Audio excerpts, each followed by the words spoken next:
Justru itu yang sering terjadi. Kenapa wasir itu juga sering terjadi di usia dewasa muda. Hai Sobat Vena, senang sekali dapat bertemu lagi pada sesi podcast hari ini. Teman-teman apa kabarnya nih? Semoga dalam keadaan sehat selalu ya. Ketemu lagi sama aku Sarah yang akan menjadi moderator pada sesi podcast hari ini. Dan aku nggak sendirian teman-teman, aku bersama dengan narasumber spesial yang sudah hadir langsung ya di sini.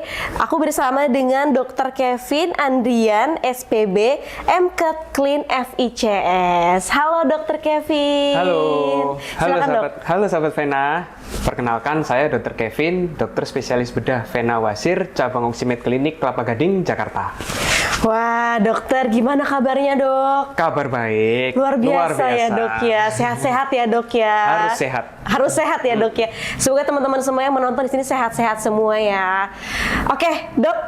Kita pada sesi podcast kali ini kita santai aja ya, Dok ya. Kita akan membahas seputar diare dan wasir.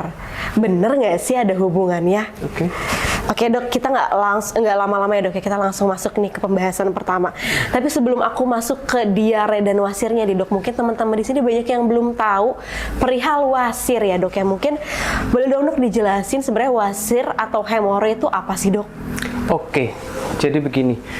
Wasir atau ambien dalam bahasa awam atau dalam bahasa kedokterannya kita sebut dan kita kenal dengan hemoroid ya, adalah suatu kondisi di mana terjadi pembengkakan dari pembuluh darah balik atau pembuluh darah vena, di mana lokasinya ini ada di dalam dinding anus atau ujung terakhir dari rektum. Rektum itu adalah ujung terakhir dari usus besar manusia, di mana fungsinya sebagai tempat penampungan feses sekaligus tempat pembuangan atau tempat buang air besar.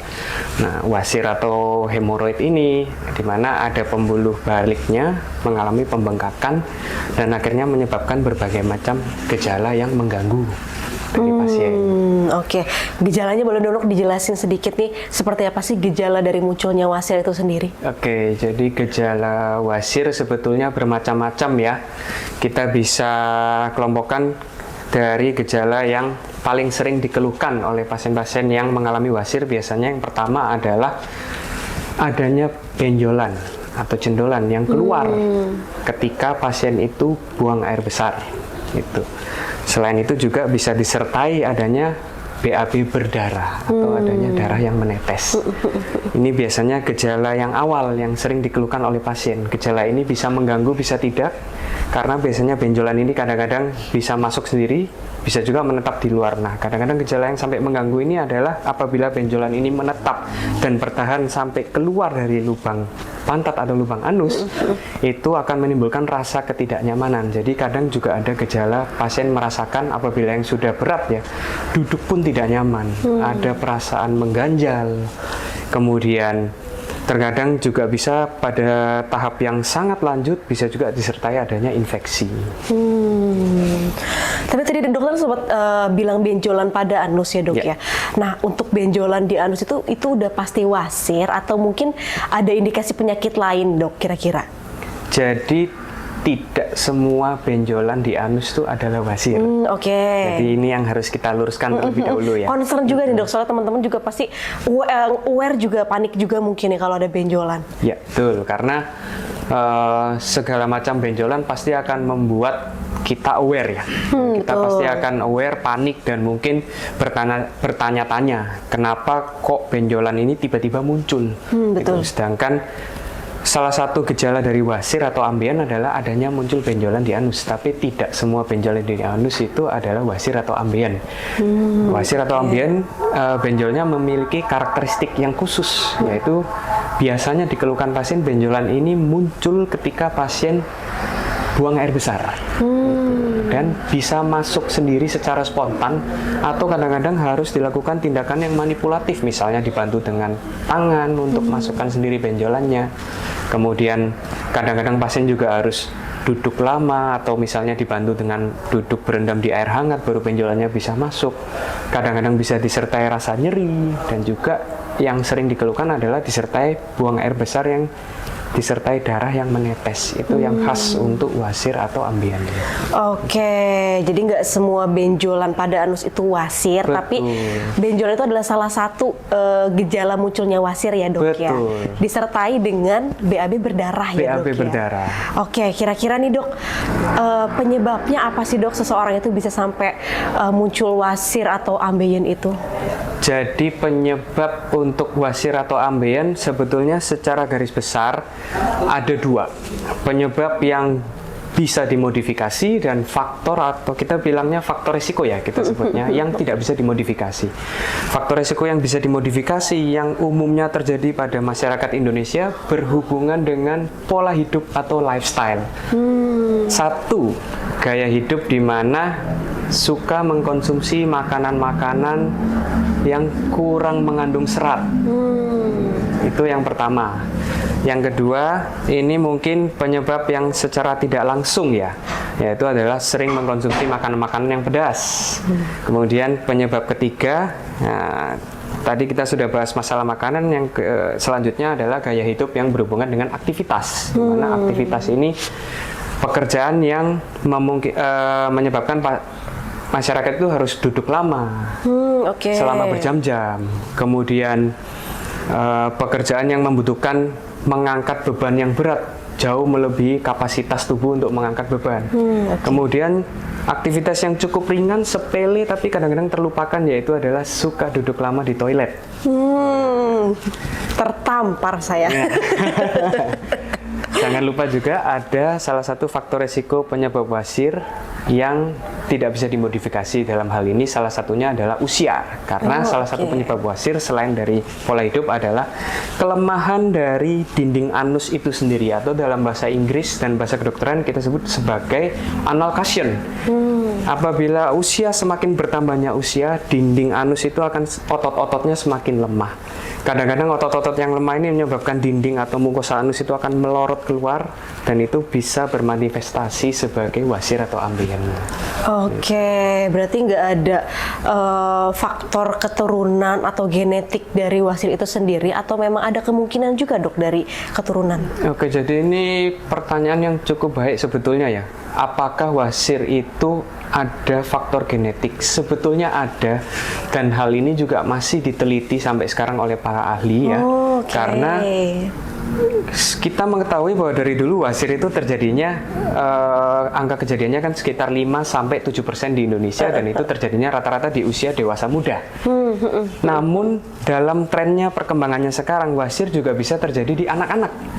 Dan itu salah satu faktor penyebabnya adalah kemungkinan bisa dari genetik ataupun pola hidup itu juga. Gitu. Dimana anak-anak kan juga pola asuh dari orang tua, misalnya anak-anak itu gizi dan nutrisinya tidak seimbang, kurang makan makanan yang banyak mengandung serat, akhirnya terjadi sulit BAB atau sembelit atau konstipasi, akhirnya menyebabkan tekanan di dalam dinding anus ini selalu tinggi ketika anak itu mau BAB, akhirnya muncullah wasir pada anak-anak. Walaupun salah satu penyebabnya bisa juga dari kelainan anatomi dari genetik itu sendiri. Oke, make sense ya dok ya. Berarti untuk keturunan berarti masih diteliti lebih lanjut. Betul. Tapi mungkin faktor lain bisa dari tadi yang udah dokter jelaskan, lifestyle, gaya hidup ya dok ya. Mungkin bener sih, kadang kan anak-anak itu dari konsumsi seratnya kurang, akhirnya BAB-nya keras, itu kemungkinan besar bisa terjadi pada anak-anak ya dok. Betul, sangat bisa. Menarik banget Menarik dok, sekali menarik. Oke, aku menarik kepada derajat ya dok, atau grade wasir. Kira-kira wasir sendiri ini punya grade atau derajatnya nggak sih dok? Oke, jadi wasir ini sebetulnya sebelum kita bicara mengenai derajat, kita bedakan dulu, ada secara garis besar ada dua jenis wasir. Yang pertama ada wasir yang letaknya di luar dari lubang anus, atau kita sebut wasir eksternal, atau dalam bahasa kedokterannya hemoroid eksterna. Itu kita tidak memiliki derajat atau grading system, karena memang secara lokasi sudah di luar.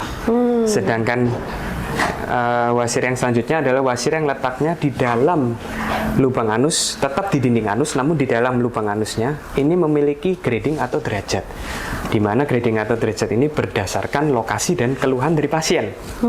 Dibedakan menjadi 4. Yang pertama adalah grade 1, di mana wasir ini hanya berupa benjolan saja, dan biasanya benjolannya masih berlokasi di dalam lubang anus.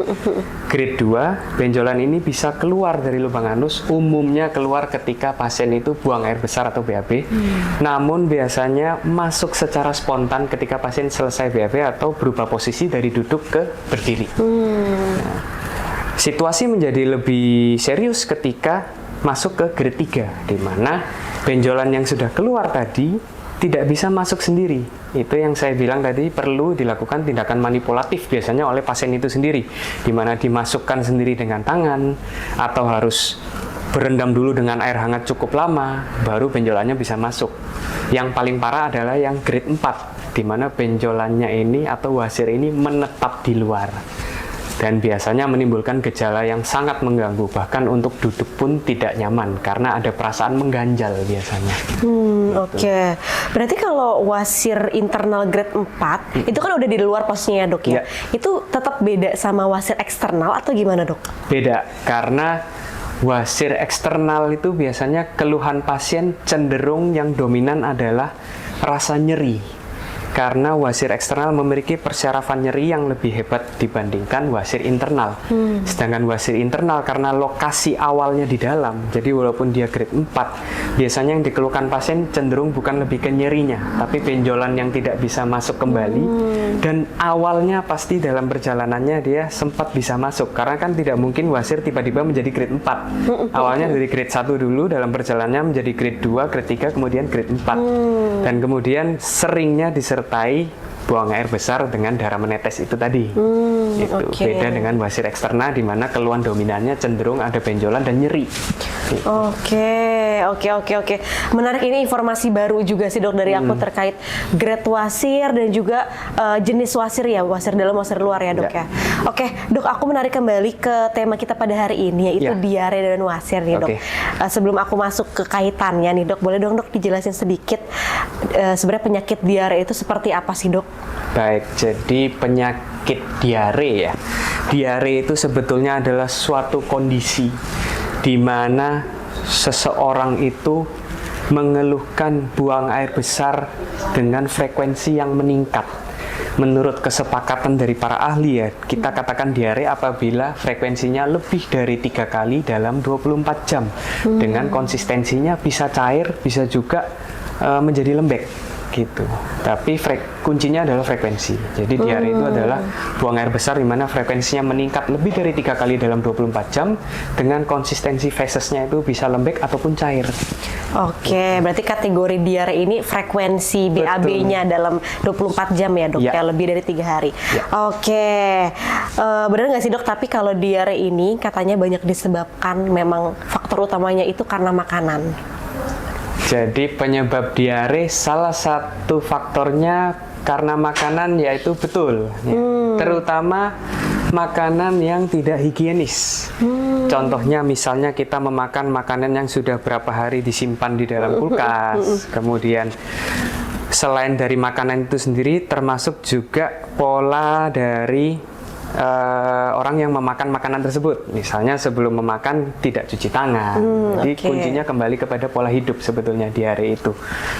Yang memang paling umum faktor penyebab diare memang karena makanan. Jangan lupa juga bahwa ada beberapa penyakit diare yang memang adanya kelainan bawaan dari tubuh manusia. Contohnya pada orang-orang dengan yang menderita kelainan intoleransi laktosa kita bilang. Jadi dia kalau minum susu yang susu full cream biasanya yang ada laktosnya pasti diare. Pasti diare ya. Karena ususnya tidak bisa menyerap. Gitu. Jadi penyebabnya sebetulnya bermacam-macam, tapi salah satunya memang betul karena makanan. Dan juga jangan lupa makan makanan yang terlalu pedas. Itu bisa menyebabkan diare. Tolong sadarin aku dok. Dokter ngomong gini sembari menyadarkan aku, tolong rada ditampar sedikit tuh kata-katanya dok, biar ini orang sadar. Jangan lupa makan makanan yang terlalu pedas. Siap, diginiin dikit tadi. Oke. Berarti memang mungkin benar kaitannya dengan apa yang kita, maksudnya apa yang kita makan atau yang masuk ke dalam mulut gitu ya dok, yang kita konsumsi gitu ya. Mungkin dari segi makanannya atau dari tadi hygiene-nya ya dok ya. Betul. Termasuk tadi yang apa intoleransi laktosa ya dok ya. Oke. Berarti memang benar karena makanan ya dok ya. Tapi mungkin itu faktor utama, tapi masih banyak faktor penunjang lainnya. Betul. Oke. Nah, aku masuk ke tema inti pada hari ini, dok. Benar nggak sih, dok, kalau diare itu ada kaitannya dengan munculnya wasir atau ambeien? Silakan, dok. Jadi, kondisi diare yang terjadi secara terus-menerus, yang secara lama atau kita sebut dengan diare yang kronis ya, bisa ada berhubungan dengan kejadian wasir atau hemoroid. Karena ketika diare itu terjadi secara terus-menerus, yang jelas akan mengadakan iritasi atau peradangan, atau dalam bahasa kedokteran kita sebut dengan inflamasi pada dinding anus. Karena frekuensi BAB orang normal yang kurang dari 3 kali per hari, ini menjadi lebih dari 3 kali per hari dalam waktu yang cukup lama. Ini akan menyebabkan iritasi atau peradangan pada dinding anus. Iritasi atau peradangan ini ada hubungannya dengan aliran dari pembuluh darah. Bila terjadi iritasi atau peradangan, dinding anus ini cenderung lebih bengkak daripada biasanya karena terjadi radang. Dinding anus yang bengkak ini mengakibatkan aliran darah balik atau pembuluh darah vena itu menjadi tidak lancar. Aliran darah yang tidak lancar akhirnya terjadi kondisi bendungan. Jadi aliran darahnya terkumpul, semakin lama semakin terkumpul di dalam pembuluh vena di dinding anus ini. Dalam bahasa kedokterannya kita sebut sebagai trombus. Trombus. Nah, itu yang menyebabkan terjadinya hemoroid atau wasir. Berarti kalau bisa disimpulkan nggak ada kaitannya langsung, tapi merupakan salah satu faktor penunjang berarti ya dok ya? Faktor pemicu. Pemicu, pemicu ya dok ya. Oke. Berarti si diare ini berkaitan dengan BAB, berarti berkaitan juga dengan mengejan ya dok ya? Betul. Nah, ini banyak pertanyaan juga dari teman-teman nih dok mungkin.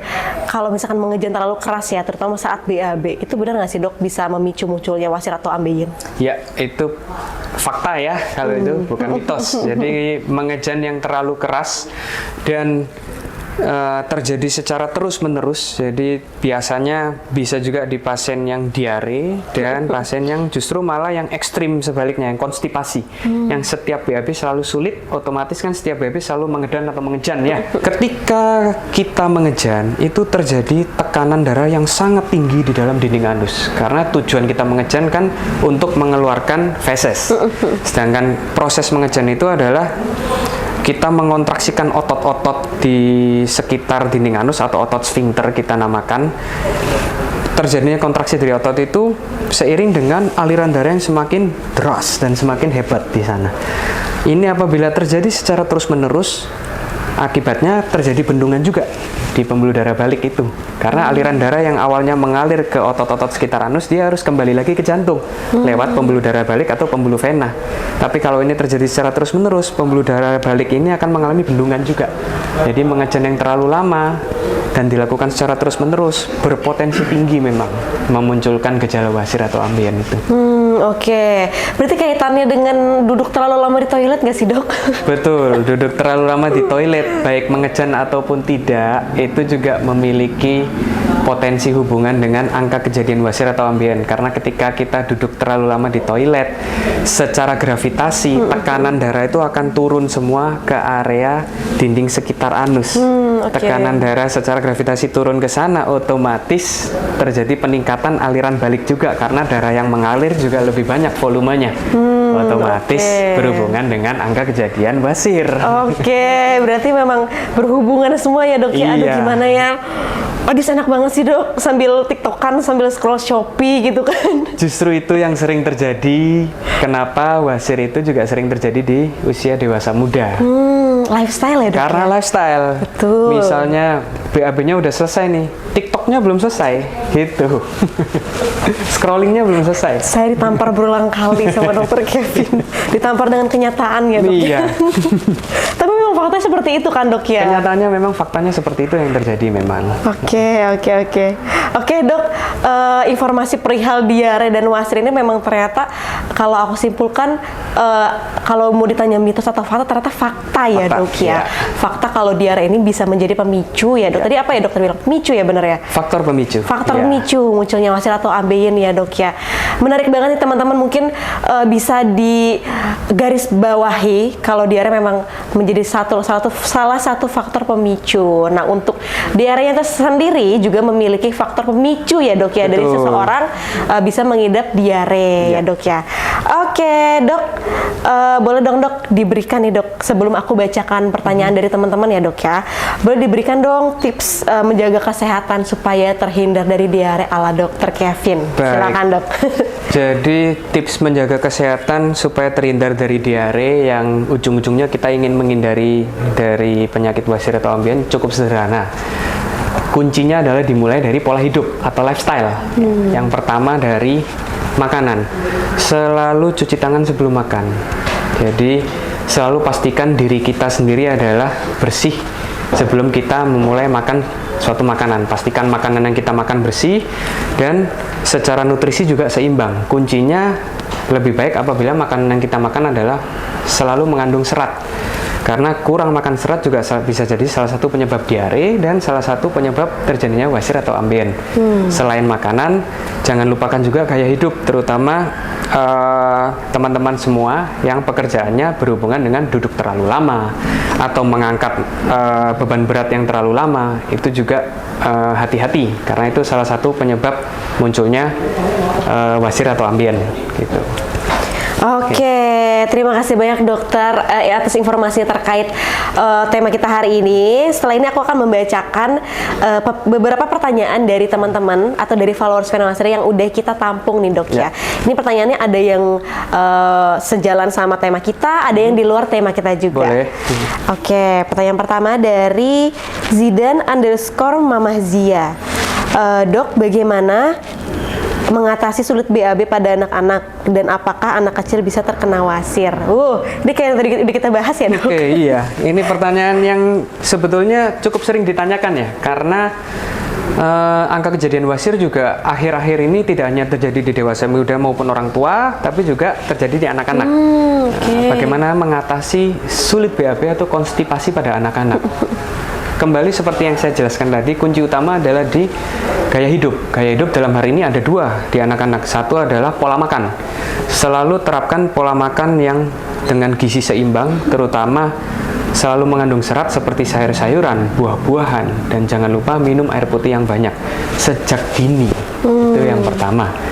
Yang kedua, kita tanamkan khusus di anak-anak toilet training dengan benar. Jadi ketika buang air besar itu sudah selesai, kita tidak membiasakan anak-anak itu untuk duduk terlalu lama di toilet.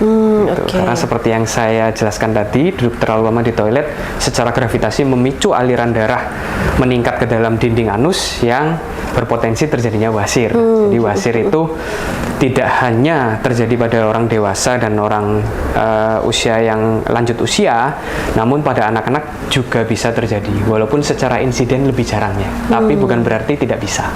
Gitu. Oke, untuk Kakak Zidan semoga menjawab ya.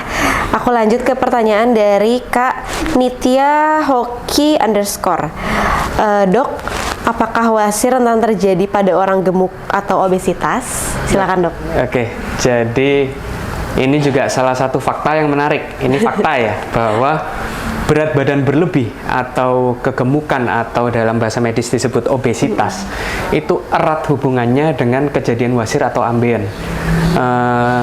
Logikanya cukup sederhana bahwa berat badan yang berlebih, titik gravitasi dari tubuh kita akan shift atau berpindah dari makin ke bawah. Ketika kita sekedar berdiri pun titik gravitasi akan berpindah ke bawah. Aliran darah juga akan menjadi lebih sulit atau lebih berat. Aliran darah yang mana? Khususnya aliran darah barik dari vena. Karena berat badan berlebih, kadar lemak berlebih, aliran darah menjadi tidak lancar. dari pembuluh balik vena dinding anus kembali ke jantung. Nah, aliran darah yang tidak lancar tadi seperti yang saya jelaskan adalah salah satu faktor utama penyebab terjadinya wasir atau ambien. Jadi obesitas atau kegemukan itu sangat berhubungan dengan angka kejadian wasir atau ambien yang meningkat juga. Kalau apalagi kalau misalkan obesitas terus duduk terlalu lama ya dok ya, mungkin terlalu menumpu di daerah anusnya terlalu lama itu ya dok sudah faktor resikonya sudah ada, diperparah lagi dengan gaya hidup yang buruk. Sangat tinggi resiko terjadi wasir itu. Oke, berarti fakta ya dok ya. Fakta. Oke, untuk Kanitya semoga menjawab ya. Aku masuk ke pertanyaan selanjutnya dari Kak Ita Ramadhani W10. Dok, bagaimana sih cara edukasi penderita ambien yang trauma untuk BAB? Wah ini, sulit juga nih dok kalau bahas trauma. Ini juga adalah pertanyaan yang sangat sering ditanyakan oleh mungkin seluruh pasien yang mengidap wasir ya. Karena wasir atau ambien itu yang dikeluhkan pasien biasanya apalagi yang sudah menjalani pengobatan dan sudah menjalani tindakan pengangkatan wasir, itu yang dikeluhkan adalah rasa nyeri atau trauma saat BAB. Jadi sebetulnya itu bisa diatasi dengan cara yang cukup sederhana. Kuncinya adalah bagaimana kita menjaga supaya BAB kita tidak keras. Caranya sangat mudah, yaitu dengan memperbanyak asupan atau konsumsi fiber atau serat. Ini bisa didapat dari mana? Buah-buahan sangat mudah. Kemudian sayur-sayuran dan jangan lupa minum air putih yang banyak. Gitu. Karena harapannya apabila buang air besar itu konsistensi fesesnya tidak keras, rasa nyeri itu akan sangat-sangat minimal. Oke. Tapi aku penasaran dok, tadi kan dokter sempat menyebut fiber ya. Nah, di luar sana kan banyak beredar minuman-minuman fiber yang sasetan gitu tinggal diseduh ya dok. Itu kira-kira beneran efektif nggak sih dok dan beneran mengandung fiber seperti real food atau gimana sih dok? Boleh dong dok tolong edukasi diriku ini, kan aku juga suka minum fiber gitu sih. Ada salah satu merek lah yang suka aku minum juga gitu. Jadi kuncinya adalah bagaimana kita sendiri sebagai konsumen cermat menyikapi setiap produk yang masuk ke tubuh kita. Apabila memang bahan-bahan makanan atau minuman yang kita konsumsi itu memang komposisinya memang murni, memang mengandung fiber, maka itu memang benar fiber dan bisa berefek terhadap kesehatan tubuh kita, termasuk menurunkan resiko ambien.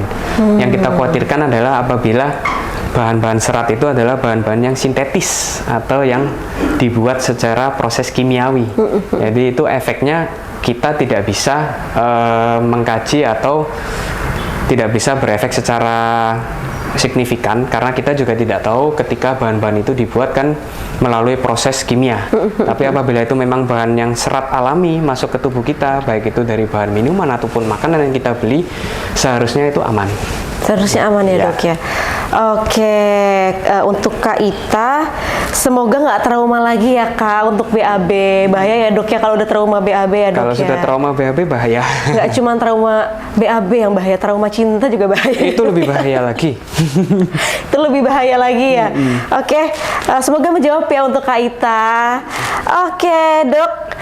Semua pertanyaan sudah selesai aku tanyakan ke dokter. Aku juga sudah membacakan pertanyaan-pertanyaan dari teman-teman yang udah kita tampung. Yang artinya sesi podcast kita sudah selesai pada hari ini dokter. Terima kasih banyak insight-nya, ilmunya dok. Tapi sebelum aku sudahi, boleh dong dok diberikan closing statement nih. Mungkin boleh tips atau boleh informasi dari dokter, atau boleh dokter mau menampar aku dengan kata-kata fakta lagi juga boleh dok. Silakan dok. Oke, jadi kita sudah selesai membahas tentang diare dan hubungannya dengan wasir atau ambien. Untuk teman-teman sahabat Vena semuanya, yang pertama jangan lupa bahwa apabila memang mengidap diare, segera diatasi dan dicari penyebab diarenya. Karena diare yang berlangsung berlarut-larut berpotensi tinggi menimbulkan iritasi pada dinding anus dan juga berpotensi tinggi meningkatkan resiko terjadinya wasir atau ambien. Apabila sahabat Vena semua mengalami gejala seperti yang saya sebutkan sebelumnya tadi, gejala wasir atau ambien, jangan lupa, jangan terlambat segera periksakan diri Anda ke dokter yang Anda percaya. Saya Dr. Kevin Adrian, spesialis bedah Vena Wazir Klinik, cabang Oksimed Klinik Kelapa Gading, Jakarta. Kami siap melayani Anda.